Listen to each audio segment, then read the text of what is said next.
Vamos dar agora sequência para a nossa terceira palestra do dia. Uma palestra que eu particularmente achei bem interessante o tema, é um tema que me agrada, acho que vai agradar também. É um tema que foi muito requisitado aí, essa área mais de dados, assim, é bem legal. O título é Construindo Pipelines com GitHub Actions e PySpark. E eu vou chamar aqui para o palco, por favor, eu quero uma salva de palmas para a Brenda Xavier, que vai conduzir isso aqui para vocês.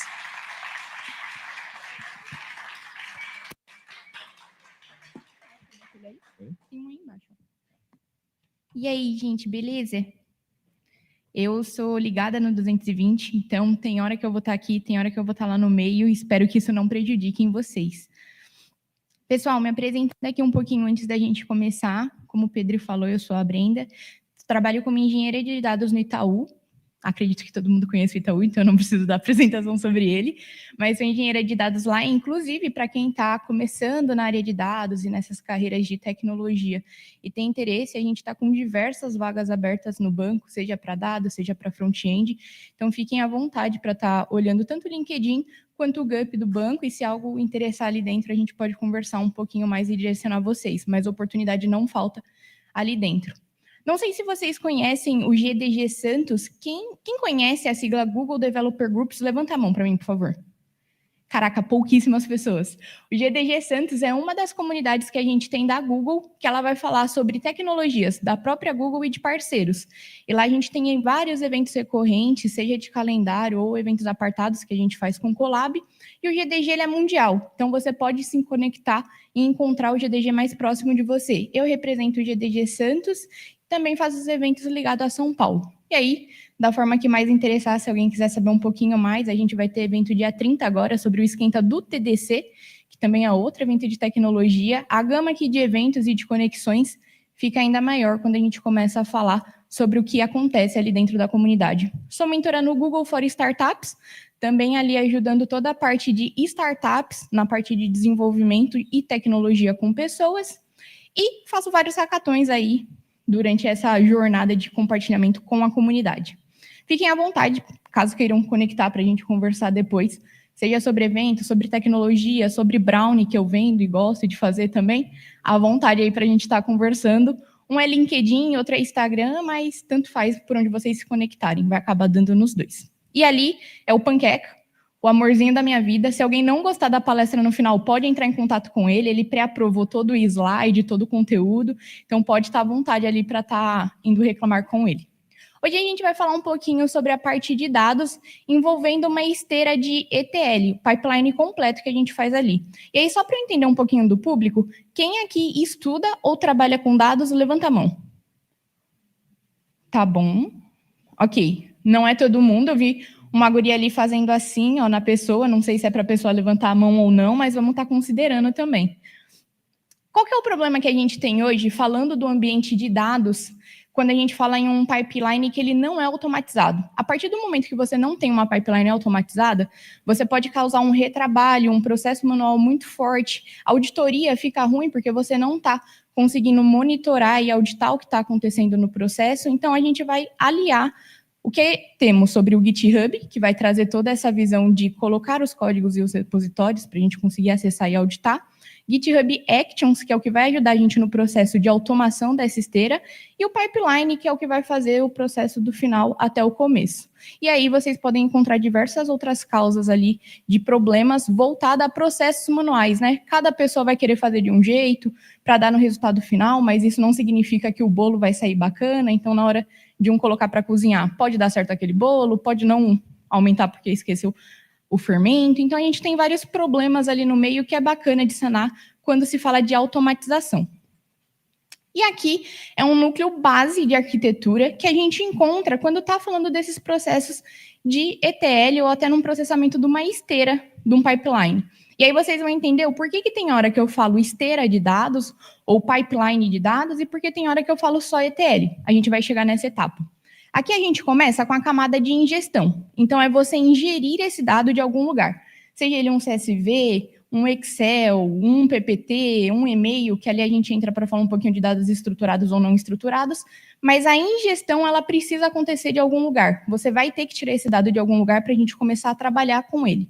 E aí, bacana, você foi lá e consumiu esse dado. A gente precisa falar da camada de armazenamento, aonde que esses dados vão ficar a partir do momento que a gente for trabalhando e salvando em cada um.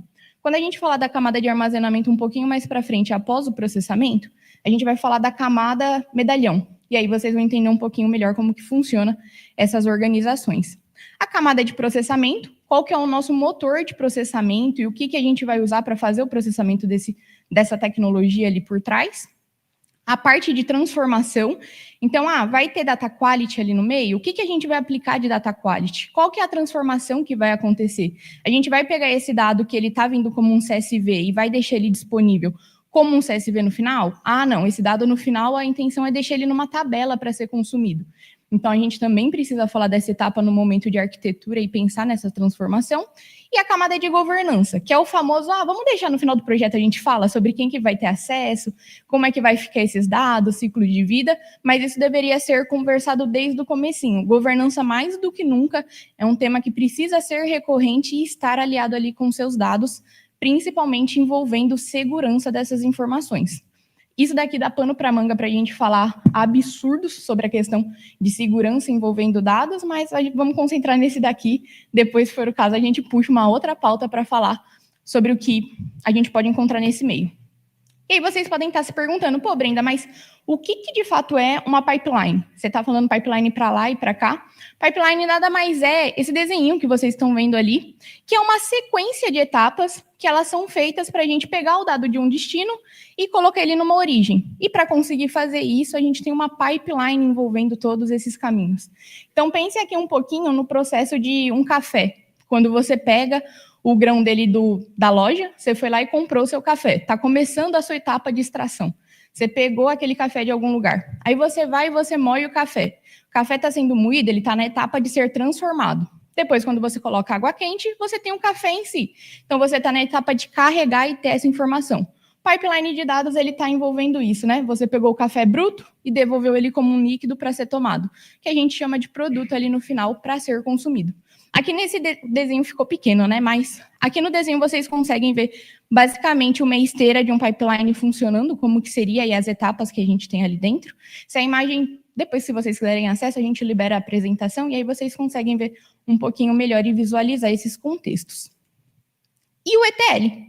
Quando a gente fala de ETL, ele está envolvendo só a camada de extrair, transformar e carregar. Então, você também tem o processo chamado ELT, que ao invés dele transformar depois que ele carrega, ele primeiro carrega e depois transforma.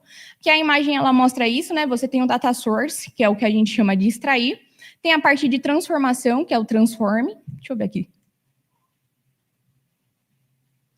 Vixe, o que eu fiz. Produção.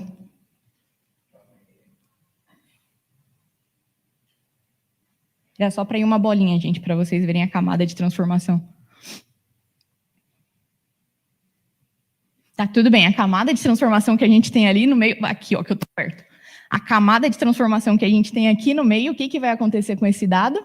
E aqui o Data Warehouse, que é onde a gente vai carregar essa informação. O ETL, ele se concentra nessas 3 etapas. E aí, dando essa visão, né, de que se concentra nessas 3 imagens, vocês podem falar, tá, mas você me falou sobre a questão de um pipeline de dados e um ETL. Temos os dois? Sim, são conceitos que ele se abrange, né? Então, quando você olha ali um pipeline de dados, ele pode conter um streaming no meio, ele pode conter mais transformações no momento daquela esteira, e o ETL em si, ele é focado somente nesses 3 pontos, de extrair, transformar e carregar. Então, você vai ter um pouquinho dessa diferença. Mas uma pipeline de dados comporta um ETL dentro dele. Ao contrário, não. A afirmação contrária, ela não tem essa capacidade de existir. Tá tudo bem? Tá todo mundo entendendo? Se em algum momento algum termo ficar difícil de entender, ou vocês se perguntarem, meu Deus, o que essa guria tá falando aí? Vocês voltam e a gente fala de novo para ficar claro para cada um de vocês.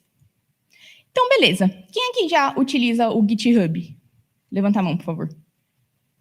Tá bom. Perfeito. Uma pessoa ou outra não, e tá tudo bem, sem crise nenhuma. E o GitHub Actions, quem já usa? Mudou o cenário, olha que coisa. Então, vou estar trazendo coisa nova para vocês entenderem. Aqui, quando a gente fala do GitHub, e aí me perdoem os memes que eu coloco e os GIFs durante a apresentação, na minha cabeça é muito engraçado. Então, é a pessoa aqui mostrando, né, o que seria um push, que é quando você traz essa informação, quando você comita ela para voltar para o seu repositório e deixar ele de forma global.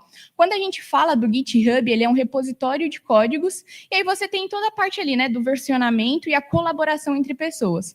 Não sei se vocês pegaram essa etapa de, por exemplo, trabalho, versão final. Trabalho, versão final de verdade. Isso daqui é justamente para a gente conseguir não deixar esses trabalhos, versão final, só na nossa máquina. E além de tirar esse contexto de trabalho, versão final da nossa máquina, outras pessoas conseguirem contribuir de forma ali no projeto a ser mais ágil. Então, a gente consegue criar branches dentro desse repositório no GitHub e, com isso, mais de uma pessoa consegue trabalhar de forma simultânea nesse projeto. No final do dia, a gente é ideal, mas aí o código é de cada um e o repositório é de cada um. Então, eu falo que cada um faz o que quiser no seu código. Mas o ideal é que quando você tem o seu repositório, ele tem a divisão ali da master, que é o que a gente sobe para o ambiente produtivo, a develop, que é o ambiente de desenvolvimento, e feature, que é quando mais de uma pessoa está trabalhando ali, ela faz sua feature e no final do dia tem que se conversar indo num commit ali, mergeando as informações na develop. E por que a importância desse develop no meio? Justamente para não ter a quebra da master. Então, subiu na develop, quebrou, a sua master ela ainda está preservada. Você não vai ter problema de cliente estando chateado porque não conseguiu acessar a informação, ou porque uma área foi consumir alguma coisa e a informação não estava lá. É bacana seguir esses passos e deixar eles mergeados ali na medida do possível. E o GitHub Actions, ele vem ali numa função de auxiliar a gente no processo de automação de uma esteira de CI/CD. Então, é muito ajudando no dia a dia de deixar essa esteira automática. Então, vamos supor, quando você não tem esse processo de automação ali no meio, tudo que você vai fazer de verificação, ela é manual. Então, é você dando aprovação de PR quando você sobe ela, é você verificando se cada teste passou ali dentro. Quando você tem essa automação, o GitHub Actions ele vai fazer tudo isso por você. E aí a gente consegue entender um pouquinho na parte prática como que vai funcionar esses versionamentos e o que acontece no momento que você dá o commit na sua máquina e ele aprova até chegar na master de verdade, sem nenhum recurso manual trabalhando ali junto com ele. Ali só tem algumas informações em relação aos conteúdos que você vai encontrar de workflow, porque para subir essa esteira você vai ter um workflow fazendo esse trabalho e com todas as informações do que você quer de regras. Então, por exemplo, só vai acionar o meu GitHub Actions quando for um commit direto para master. Pode ser que ele acione assim. Ou você quer que, literalmente, cada commit ele passe pela esteira de primeiro vai para develop e depois vai para master. São regras que você consegue colocar ali no meio e você traz todo um benefício em cima disso. E onde entra o PySpark? PySpark é a linguagem que a gente está usando para o desenvolvimento. Ele, basicamente, tem ali, né, a informação que ele é uma API do Spark para o Python, então você consegue extrair o melhor dos mundos, usando a parte de processamento, onde você consegue trabalhar com grandes volumetrias, o Python, que já é de utilização comum para quem trabalha na área de dados, né? Então é uma das linguagens mais utilizadas, e aí você consegue ter a aplicação da camada em batch ou streaming, e só para entender, o termo batch e streaming é ok para todo mundo? Levanta a mão para mim, quem não sabe.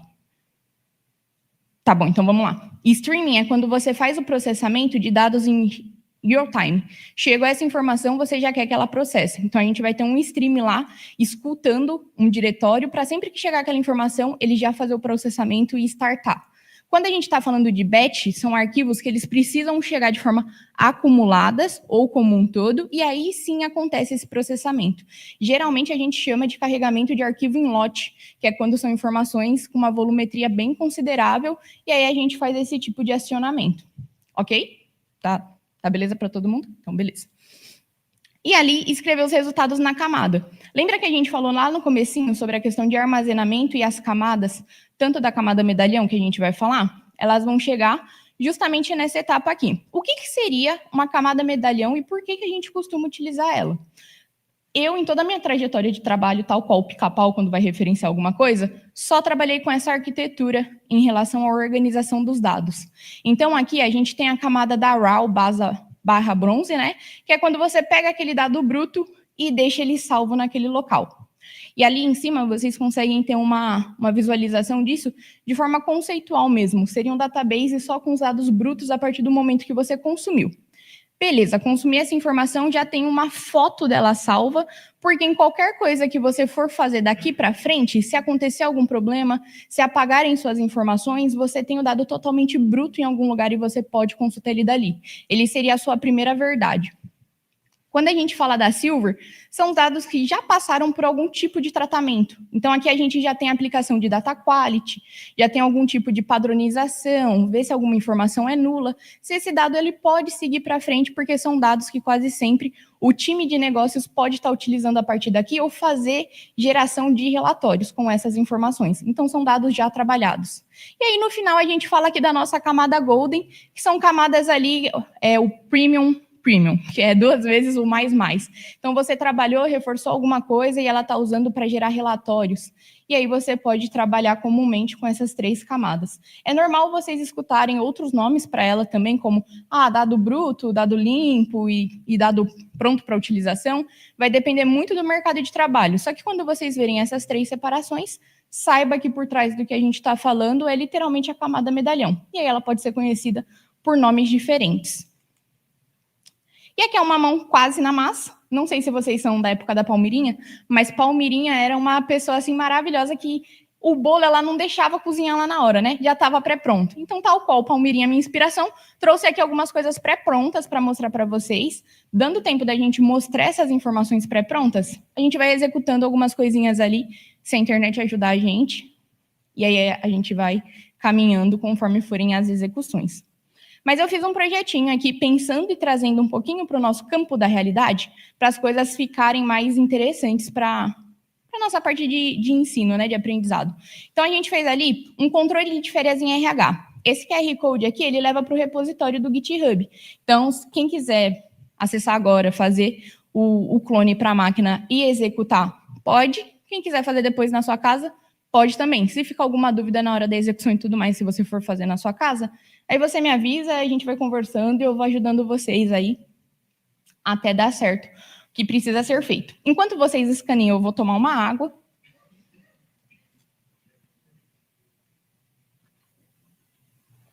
Pode deixar aí ainda, não precisa mudar não.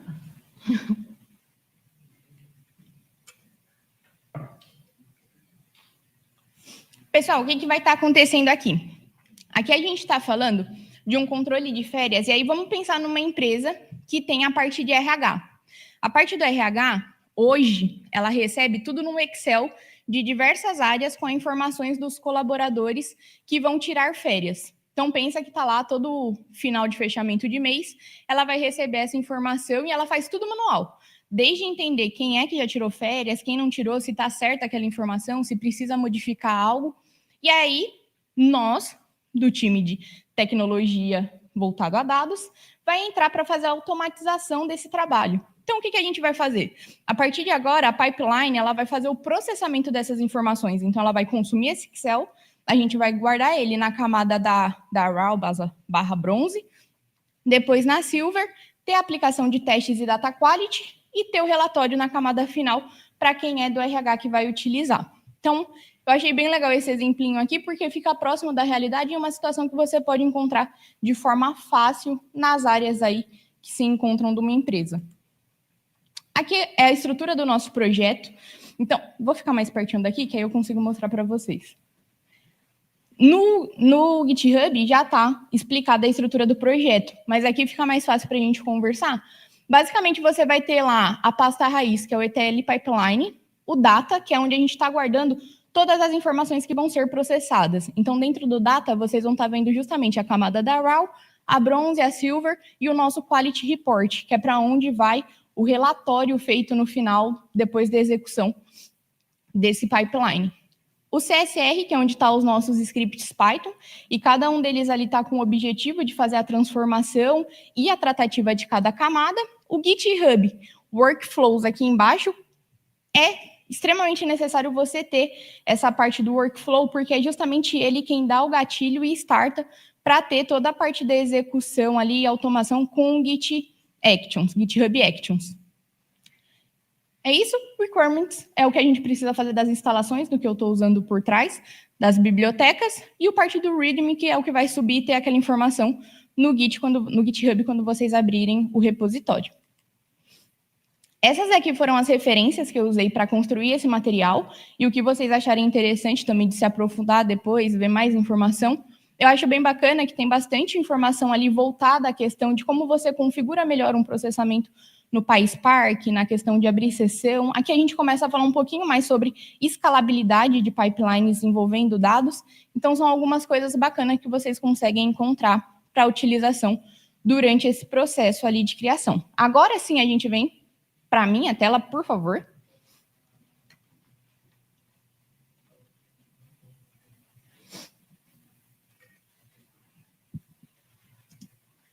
Assim que minha tela vem, peraí, gente.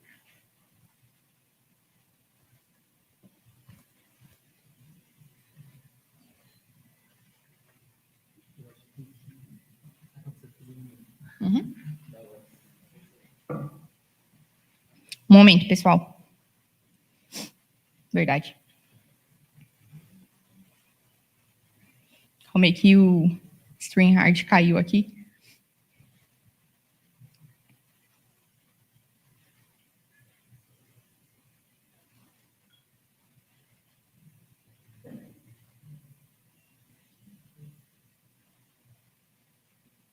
Eu estou me vendo agora que eu entrei na chamada.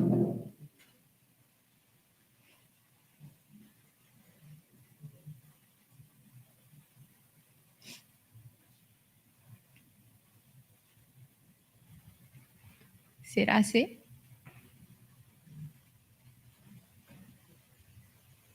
Estamos com a referência aqui e minha tela está compartilhada. Agora foi. Tá todo mundo conseguindo ver aí no fundo? Tá tranquilo? Beleza. Se não ficar tranquilo, vocês estão com o código aí, e se ficar qualquer dúvida durante a explicação, vocês chamam e a gente vai passando melhor novamente. Mas, basicamente, esse daqui é o código do que vocês acabaram de clonar ou pegaram um QR Code. É isso que vocês vão encontrar na hora que for feito o clone. Vou abrir aqui só para a gente ver a estrutura do projeto. Então, aqui vocês estão vendo que a estrutura do projeto é a mesma do que a gente foi comentando durante aquela parte de falar o que tinha dentro do nosso projeto. Aqui na parte do data, vocês vão ver que tem um scriptzinho que eu estou usando para gerar o que a gente vai usar de informação do que seria essa planilha de RH.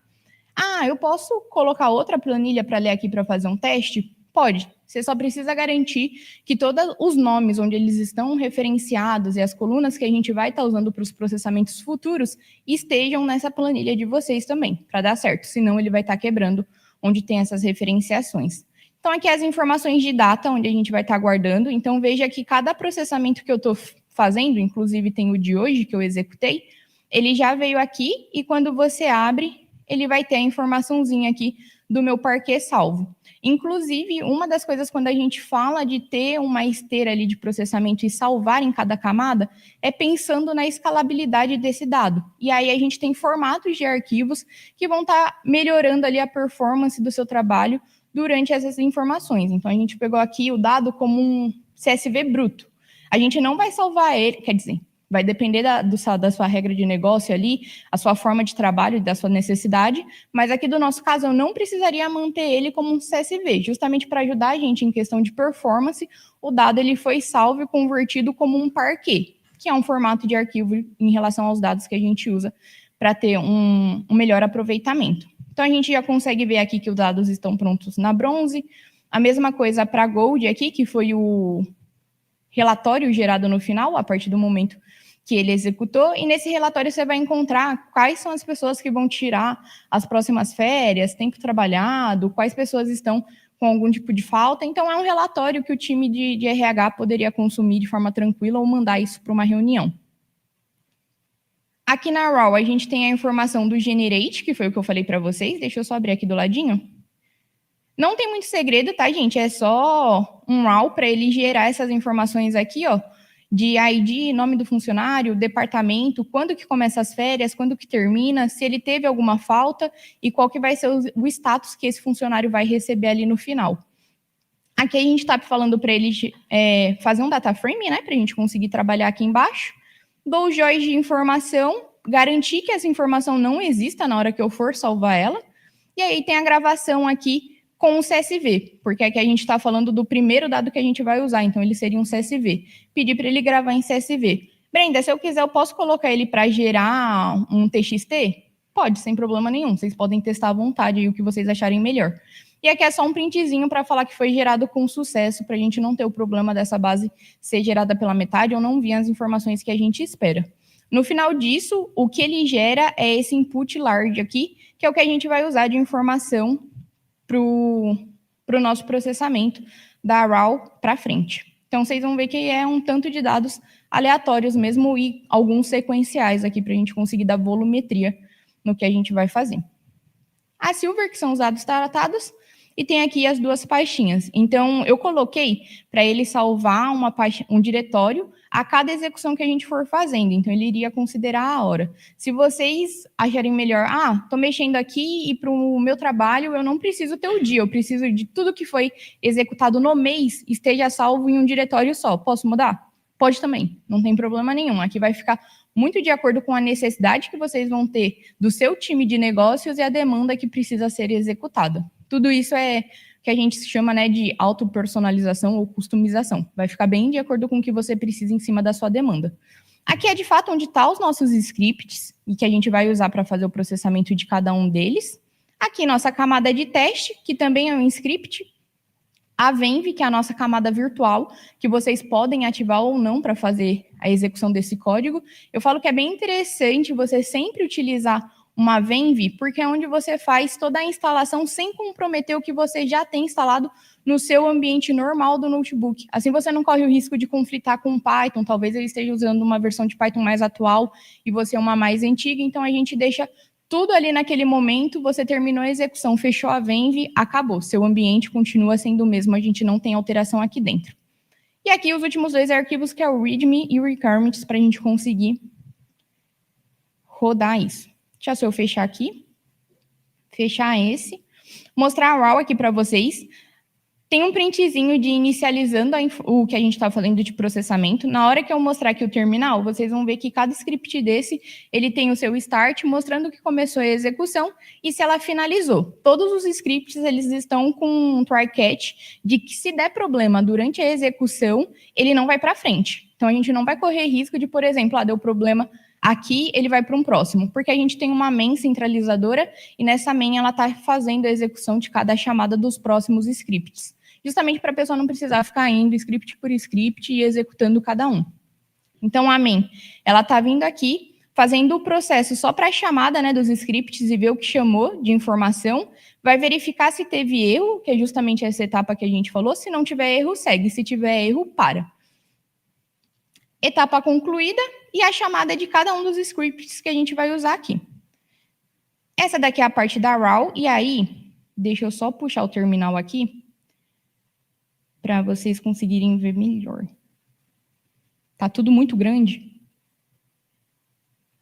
Pronto, bacana. Ó, depois que a gente mostrar tudo e não subir a plaquinha de fim de tempo, a gente coloca para executar de novo esse comando, mas basicamente o comandinho que vocês vão dar é Python, src, que é onde está a informação do nosso script para ser executado, e a main, que é o nosso script centralizador. Então, ele vai executar cada funçãozinha ali, uma por uma. Então, aqui a gente teve a informação, ó, de que os dados eles começaram a iniciar a ingestão da RAW, e aí ele salvou na bronze. Aqui está só a entrada e finalização de cada etapa que foi sendo processada e a etapa foi concluída com sucesso. Então, a gente terminou o processamento e a ingestão nessa camada RAW que a gente está falando. Inicia a transformação da bronze, então ele fala aqui ó, que ele está lendo o dado da partição de 2025 do 8/19, que foi justamente a partição anterior salva na camada da RAW. Fez tudo aqui, processou, falou que finalizou os processamentos anteriores e que teve essa etapa concluída com sucesso. E agora a gente vai para Silver, que seria a nossa versão final ali dessas informações. Então, agora ele pegou e foi ler a informação mais recente, que seria a última partição. Mesma coisa. Eu não quero ler só a última partição. Posso ler toda a informação que está dentro daquele diretório?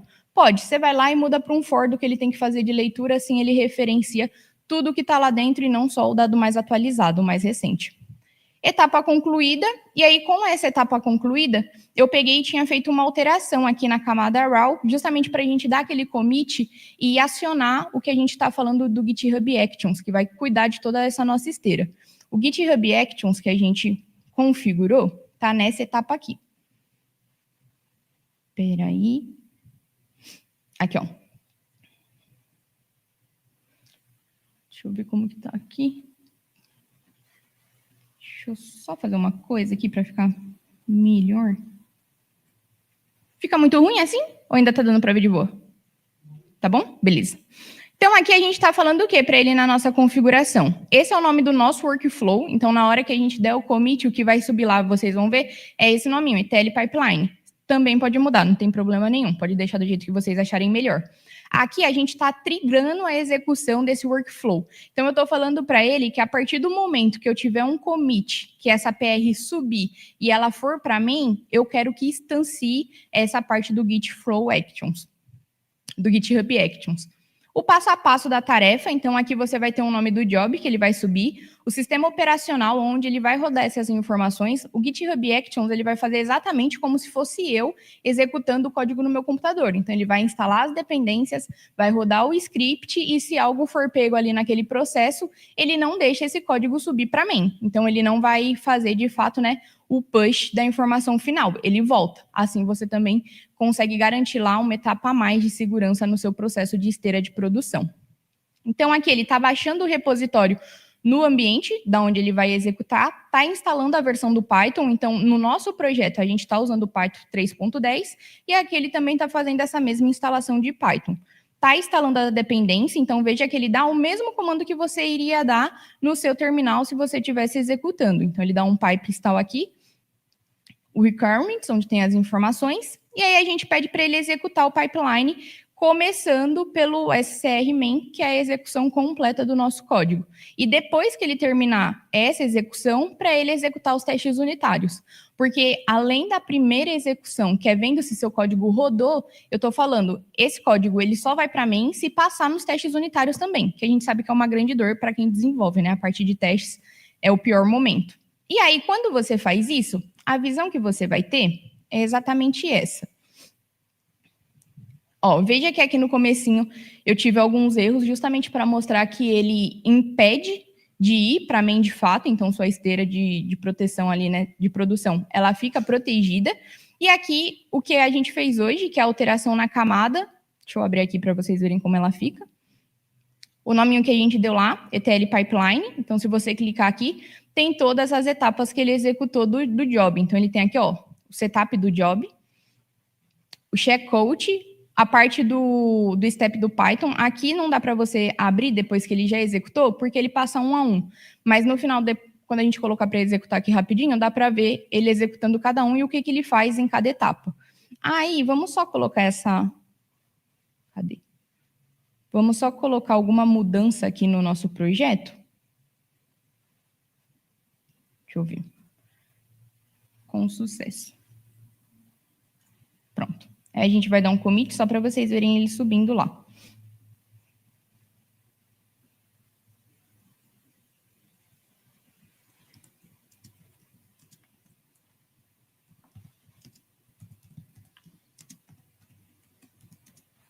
Vou dar só um nominho aqui de funciona, por favor, para não dar problema, né?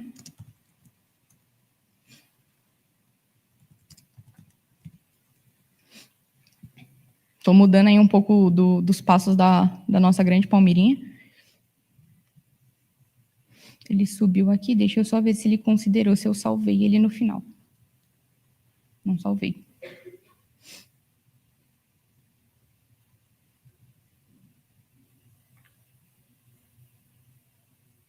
Vocês, por favor, tá? Todo commit, vocês não deixem assim, deixem o commit bonitinho. Do jeito que precisa ser feito. Com a informação do porquê que aquele commit foi gerado, qual que é a motivação dele. Você deixar um funciona, por favor, e depois vem falar que viu as coisas comigo, né? Por favor. É só uma demonstração, ó. Então, vejam que aqui o funciona, por favor, ele está funcionando, então ele subiu. E aí a gente consegue ver o que acontece durante essa execução dessa pipeline.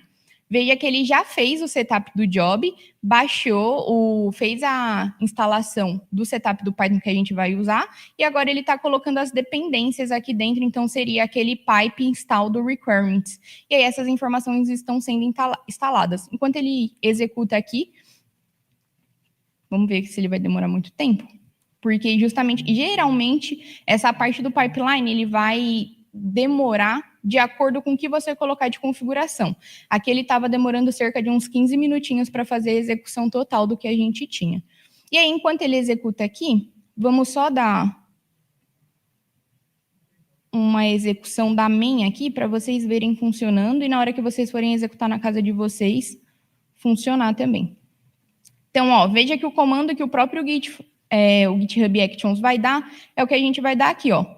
CRC main, o Python aqui na frente. Se você configurou o seu Python com uma abreviatura de nome para colocar só PyY, funciona também, tá? Não tem problema.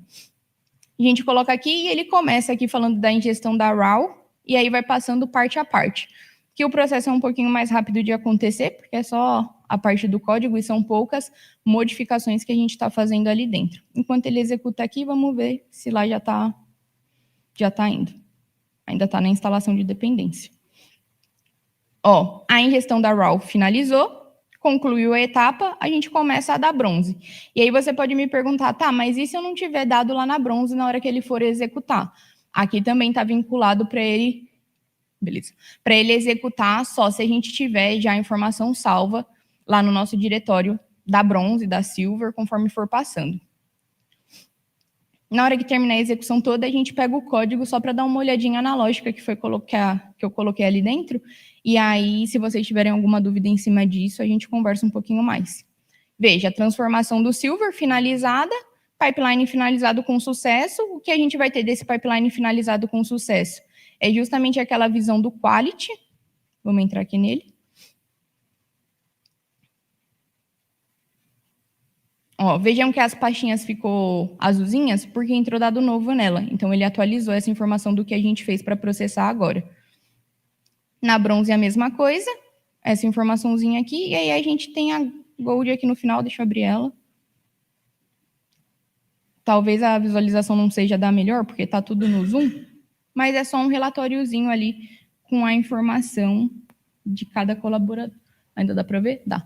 Só a informaçãozinha com a informação de cada colaborador. Claro que na hora que você abrir no Excel, no CSV, no Sheets, onde você achar melhor, você consegue ter essa informação mais compactada e ter um entendimento melhor nela. Mas os dados que estão aqui é o que vai refletir na hora que você abrir o CSV. E aí, a partir daqui, a infinidade do que pode acontecer é muita. Você pode consumir esse dado e criar um dashboard para ter essa visualização centralizada. Você pode deixar esse dado disponível, de vez de ser num CSV, num banco de dados para outras pessoas e outras áreas consumirem dali. Vai ficar muito de acordo com o que o seu time de negócios precisar em cima disso. Vamos voltar lá no GitHub. Ele ainda está instalando as dependências. Aqui é um processo que demora um pouquinho mais, e aí só para não deixar nada de stand-by aqui para a gente ir conversando, enquanto a gente vai falando, eu deixo essas informações rodando para vocês verem a execução até o final. Mas não vai fugir do que a gente fez anteriormente, de ver que de fato executou e chegou. Vou abrir aqui só para ter uma visão de quando dá erro. O que eu estava fazendo aqui nessa parte de reestruturação? Espera aí. Pronto. Ó, na hora que a gente foi executar o pipeline, aqui ele falou que ele conseguiu fazer o setup do que a gente iria utilizar do job, deu um checkout no código como um todo, fez o setup do Python, então instanciou a versão que a gente ia usar, instalou as dependências, mas na hora que ele foi executar o pipeline ETL, ele não conseguiu. E aí, quando ele não conseguiu fazer a execução, embaixo ele já te traz essa visão de que os testes unitários e o setup final não foi feito, que aí não está um checkzinho de afirmação. Então, você tem o seu código barrado aqui na esteira nesse momento, justamente por um erro, né, da onde você não conseguiu fazer essa execução ou essa visualização. Esse daqui foi o código que ele executou, que era o que a gente estava instanciando antes. E aí, aqui você tem a anotação do erro. Então, ele fala aqui, ó, que no pipeline do ETL ele não conseguiu executar, a gente entra.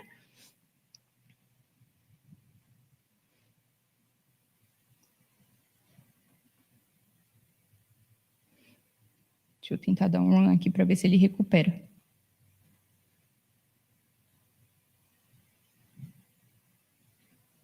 Ele não recuperou o commit dele. Mas não tem problema, que aí, no caso, depois eu faço um erro aqui e aí vocês conseguem ver. Nessa parte aqui, era porque eu tinha passado uma informação errada de configuração de execução. E aí ele retornou falando, ó, a gente não conseguiu seguir justamente porque a configuração não está conforme esperado. Então, seu código não seguiu para frente. Aí a gente volta aqui no Actions, ó, e o funciona terminou aqui a execução dele. Aí, ó, vamos só entrar aqui para a gente ver ele completo.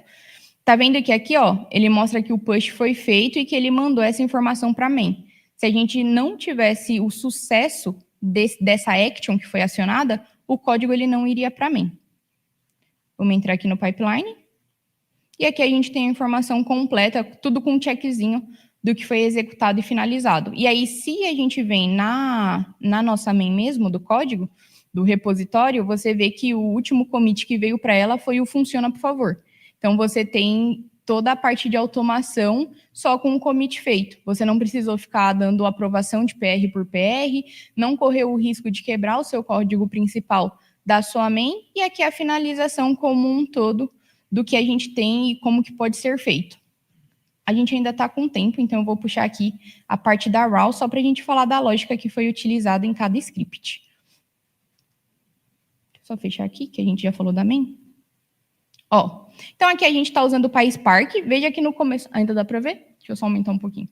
Veja que no começo é só a importação de biblioteca que a gente está fazendo. Então aqui, ó, tem justamente o PySpark do SQL, do Spark Session, que a gente vai estar criando a sessão para estar fazendo o processamento dessas informações. De função, eu estou usando o call e o lit, e aqui o import data time, porque justamente quando ele for salvar, eu quero que ele salve no momento que finalizou essa execução, considerando o dia e a hora que a gente está rodando o código. Então, a gente usa esse data time. Aqui tem uma função chamando esse processamento. Estou abrindo a seção do Spark. Lembra que eu falei da parte que a gente consegue modificar o job para ele ficar mais funcional ali, ter mais parte operacional? Então, aqui a gente consegue mudar a memória alocada pelo executor, consegue colocar o uso do G2 em relação à memória que vai estar executando na hora que subir. Então, pode ser que você, semana passada, esse processo funcionou e executou os 15 excels que você tinha lá. Na próxima semana, chegou 30, não executou. Posso mexer nessa configuração de memória? Pode, porque aí você vai estar dando mais capacidade de recurso para o seu processamento estar conseguindo fazer a execução na hora que abre essa Spark Session ali do processamento. Cada uma dessas configs está com a informação comentadinha para vocês conseguirem trabalhar mais, só que isso tudo aqui é tudo configuração que a gente coloca para deixar o job mais performático. Aqui a gente está passando a base do diretório que ele vai ler, caminho absoluto do CSV, só para a gente não perder o direcionamento, e começando a utilizar a parte da hora que vai ser utilizada para colocar o diretório, onde ele vai salvar essa informação em cada camada. Leitura do CSV, por isso que eu falei para vocês, só para ter a certeza dos esquemas, porque eu estou passando aqui, ó, para ele inferir o que vem de informação dessas colunas. Então, só tem a informação do que a gente vai usar, tá no de vocês, para a gente não correr os problemas aqui, ó. Tratamento típico da camada do bronze. Então, a gente está removendo as linhas nulas, está garantindo que tudo aqui ele está num formato do int, que não vai ter campo faltante. O que está com 0 em faltas, ou não tem informação, que seria o famoso nulo, a gente preencheu com 0 para não dar problema, e deu um dop duplicate no final para tirar todos os possíveis duplicados que poderiam acontecer dentro daquela base. E no final, criou essa coluninha aqui de processamento de data, que aí eu estou com a informação da data de hoje. Então, dentro do próprio arquivo, você também tem a informação de quando ele foi processado, caso você precise fazer algum reprocessamento ou algo do tipo. Aqui a gente está salvando esse dado como parquet, então lembra, a gente leu ele como um CSV e agora está salvando ele como parquet. Para você salvar como parquet, é justamente passando essa informação aqui, ó, ponto .parquet e o nome do que você vai salvar aqui dentro. A gente pega, dá um printzinho aqui falando que foi feito com sucesso e que a informação foi salva e dá uma finalização na seção do seu Spark. É importante você estar atento com essas finalizações no final, justamente para o seu processo não ficar executando e consumindo memória. Sempre quando a gente cai uma seção do Spark que terminou o processamento, libera aquela informação de novo para você ter processamento disponível para estar chamando outros jobs. Aqui a gente só está fazendo a chamada da nossa função lá em cima que está centralizando tudo. E aí vocês poderiam falar, pô, eu poderia ter várias funções separadas? Uma função que só salva, uma função que só transforma, uma função que só faz tratativa? Pode, não tem problema nenhum. Coloquei dessa forma para a gente deixar o código mais simplificado possível e para ter um entendimento de estar salvando em cada camada. E aí não vai mudar muito o funcionamento de uma para outra, né, de uma execução para outra de cada script, a gente só vai estar tendo aqui a visualização um pouco mais apartada da necessidade de cada uma. Então, aqui a gente está na bronze, está abrindo uma sessão novamente e veja que eu não passei aquele tanto de configuração que eu passei no primeiro. Por que eu não fiz isso? Não tinha essa necessidade aqui. Para vocês verem que é possível você abrir sessão diferente do Spark e passar configurações diferentes do que você precisa em cima do seu processo. A mesma coisa, ele está lendo o diretório, e aí, mais uma coisa, né, voltada à automação. Vocês poderiam falar, pô, mas sempre que eu for trabalhar, eu preciso que alguém me avise que chegou aquele dado lá para eu executar? Aqui a gente pode automatizar mais um ponto, que seria colocar o Kafka. Quem conhece o Kafka, levanta a mão, por favor. Tá bom. O Kafka, para quem não conhece, é um serviço de mensageria. E aí, qual que é a intenção? A gente coloca o Kafka para ficar escutando um diretório lá. E aí ele fica, beleza, ó, não chegou nada de novo, não vamos fazer nada, estamos tranquilão. Pingou um arquivo novo naquele diretório, o Kafka ele vai startar alguma coisa. E aí o processo ele se inicia. Então, com o Kafka, você consegue fazer essa parte de automatização para não depender sempre de ter ou alguém te avisando que chegou aquele job naquele lugar, ou que você precisa alterar alguma coisa ali dentro. Você começa a ganhar independência em relação à execução dos seus pipelines. Aqui a gente está passando a informação de hoje, recuperando as informações das partições disponíveis. Veja que agora a gente começa a trabalhar pegando sempre a última partição mais recente, né, para fazer o envolvimento e visualizações desses dados. Então, se a partição mais recente não for identificada, ou se ela já foi processada, você vai receber essa mensagem de que não tem nenhuma partição disponível para a gente estar continuando a executar. Last partition, que é justamente o que a gente pegou, lendo os dados da partição, é aquele printzinho que vocês viram dele falando, a última partição que está sendo lida é essa daqui. A gente está lendo, agora mudou, né? Não é mais CSV. Como não é mais CSV, a forma de ler mudou também. Agora a gente começa a usar o Spark aqui para leitura. Então, o que a gente está passando de referenciação é que ele vai ler um Spark. Tem o data frame aqui com as colunas que a gente vai usar para fazer o relatório do que eu quero verificar. Faz uma limpeza de validação, que é tirando os duplicates, vendo que é nulo, vendo que tem hora maior. São informações aqui de processos para o relatório que eu achei bacana de colocar. Vocês podem mudar isso daqui também e incrementar ainda mais o processamento. Inclui a coluna com data de processamento, grava o porquê.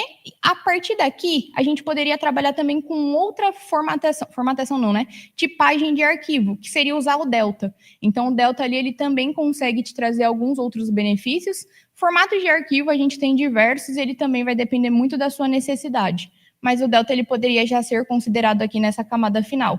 E veja que em um único projeto, numa pipeline só, a gente consegue trabalhar com mais de um tipo de arquivo e com mais de uma configuração. E aqui, chegando no finalzinho dele, como não pretendo estourar o tempo, o Silver ele passa com essa mesma visão. A gente instancia, passa diretório, chama os arquivos, trabalha eles e salva em algum lugar destinado aí para estar sendo feito consumo. Se fosse para estar consumindo de um banco de dados, a diferença é que você teria que fazer a conexão e instanciar esse banco no começo da nossa jornada ali de execução desse script. E aí você teria essa leitura também automatizada de um banco específico. Essas eram as informações que eu queria passar para vocês hoje. Espero que ajude quem está começando aí ou fazendo algum tipo de processo envolvendo dados. Quem tiver mais alguma dúvida, seja sobre essa palestra ou algum outro conteúdo, fiquem à vontade para a gente conversar. Só queria agradecer a participação de todos e aí fazer um desafio, caso vocês aceitem. Deu fazer 2 perguntas e quem responder primeiro leva um brindezinho da parte do GDG. Então, posso? Quem topar, faz um joinha assim, só para eu ver se vocês topam. Não fiquem coagidos. Se errar também não tem crise, não tem problema nenhum. O importante é tentar e só participar. E aí, pensando um pouquinho do que a gente conversou da palestra até agora, a primeira pergunta vai ser em relação ao que a gente chama de pipeline de dados e ETL. Existe alguma diferença entre esses 2 termos ou eles são iguais? Valendo. Quem vai? Não vejo mãos levantadas. No fundo, Não precisa ter, se só quiser arriscar também, ó, tô vendo rostinhos tentando de um lado para o outro. Pode ir, não tem medo. Quer levantar a mão? Ó, eu vou repetir a pergunta de novo. Existe alguma diferença quando a gente fala pipeline de dados e ETL? Alguma mão para cima? Ó, tem uma mão aqui. Quer que eu leve o microfone para você? Ali, ó. Cadê a mão? Alô? Oi. Talvez eu esteja confundindo os conceitos. Não tem problema, é bom que a gente valida. ETL só é a leitura do dado, o processamento e a escrita, né? Eu não estou usando os termos técnicos, mas acho que é mais ou menos isso que eu lembro. Exatamente. Já a pipeline é o processo mais completo, com essas etapas de processamento mais separadas entre eles. É isso mesmo. Quando a gente fala de um processo de pipeline de dado, você tem a junção do ETL ali no meio, porque ele pode englobar isso, mas uma pipeline ele é um processo muito maior. Ele pode ter mais etapas de validações e mais etapas durante o seu período. ETL é justamente só aquela formação de extração, carregar e deixar o dado disponível em algum lugar. Aí a gente vai pegar suas informações, porque eu esqueci o caderninho, mas eu vou deixar disponível aqui amanhã e o pessoal te entrega, tá? E aí a segunda, vamos para o último, e aí eu vou deixar uma coisa mais tranquila aqui para vocês. A gente falou sobre a questão de salvar os arquivos em diferentes camadas, né? Justamente o que se chama de camada medalhão. Quem lembra quais são as camadas que a gente tem ali na camada medalhão ou o que salva em cada uma delas? Levanta a mão.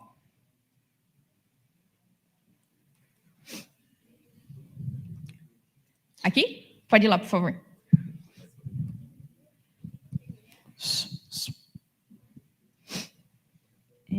Camadas bronze, raw, Certo. silver e gold. É isso aí. Quando a gente está falando dessa forma, os nomes vocês poderiam trazer de forma distintas também. Se você falasse para mim que você tem a camada, onde ela tem os dados brutos, depois você tem uma transformação que você já salvou, seja ali na sua silver ou na sua bronze, que é um transformamento acima, e no final você tem a disponibilização para esses dados para ser consumido em um relatório, estaria certinho. É só para vocês terem a visão da importância da gente ter essas camadas, né? E que isso, no final, ela vai ser referenciada como uma arquitetura medalhão. Então, a partir do momento que falaram arquitetura medalhão para vocês, tenham em mente que esses dados eles vão estar separados por camadas. Então, muito obrigada, pessoal. A gente vai pegar o dado de vocês dois para trazer os brindezinhos. E valeu!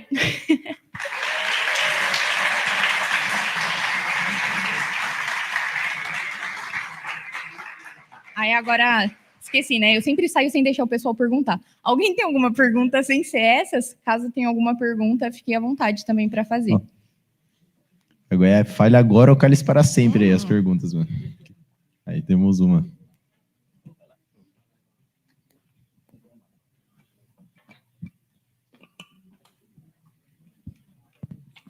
Muito obrigada pela palestra, muito interessante.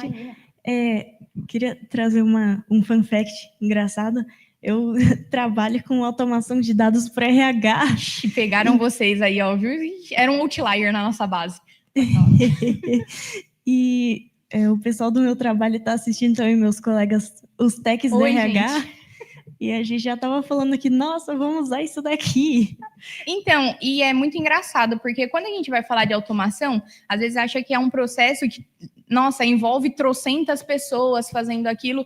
E não, a partir do momento que você tem um save, seja de dinheiro ou de tempo de alguém que está trabalhando de forma manual naquilo, a gente já consegue ter um lucro, seja para o usuário final ou dentro da sua própria empresa, né? Então, não necessariamente você precisa criar essa automação só para um produto final.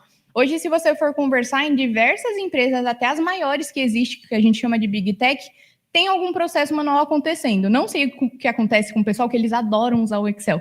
É necessário ter um Excel para chamar de seu.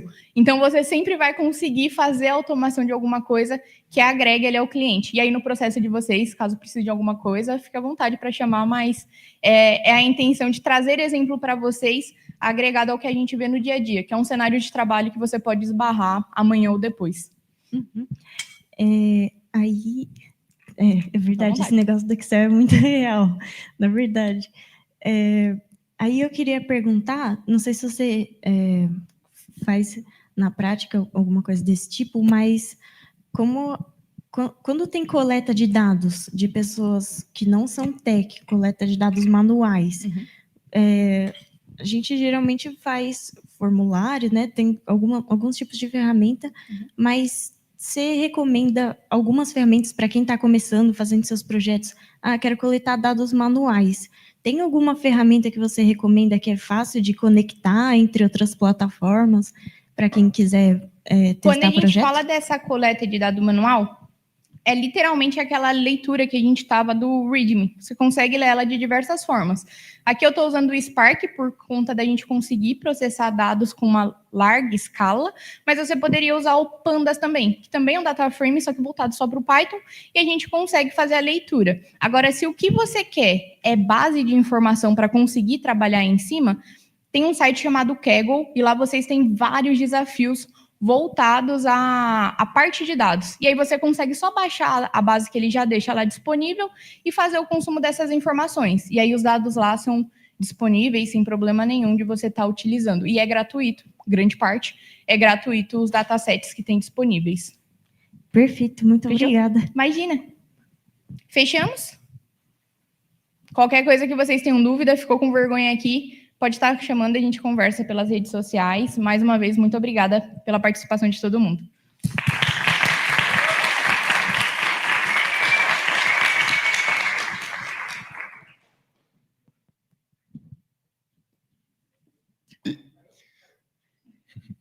Imagina. O recadinho básico aí, né? Sempre do intervalo, vai ter um intervalinho agora de mais ou menos meia hora aí. Próxima palestra é aqui mesmo. Nossa quarta palestra aí do dia, com a Mônica Hillman, vai ser às 2h40 aí. Vou só ler o título aí, eu achei esse título bem engraçadinho, eu achei o tema interessante. Além de pintar botões, o que o front-end realmente envolve. Parece que vai ser bem engraçado, então fiquem aí. Até daqui meia hora.